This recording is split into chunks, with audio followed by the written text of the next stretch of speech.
This is Witley Court in Worcestershire. A manor has been recorded here since the Domesday Book of 1086.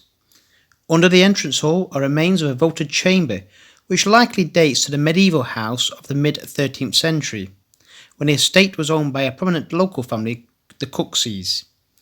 In 1498, the estate was inherited by Robert Russell, who built a new larger house. That house was rebuilt on even grander scale between 1610 to 20 by a Russell descendant. Unfortunately, the only known view of it is from a now lost painting.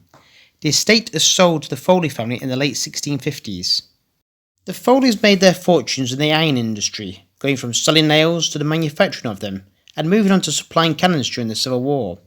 It was Thomas Foley who bought the estate. He was the first of 8 Thomases who owned the property. The second Thomas may have made alterations to the house. We do know that he bought a lot of land around the estate, including 6 manors. His son, the third Thomas, sold off lots of their ironworks.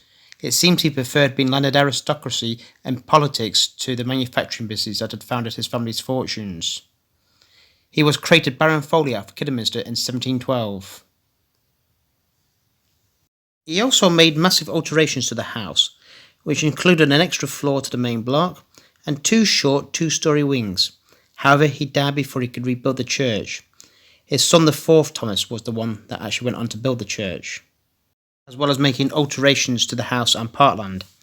At his death, the estate passed to his second cousin, the 5th Thomas, and even though the title became extinct, it was recreated for him as a second creation. The 6th Thomas got the name Lord Balloon after losing control of his hot air balloon, and he gambled away much of the family's fortunes. However, his son, the 7th Thomas, was able to restore some of it through a prosperous marriage to the daughter of a duke. This enabled him to employ John Nash to make yet more alterations to the house.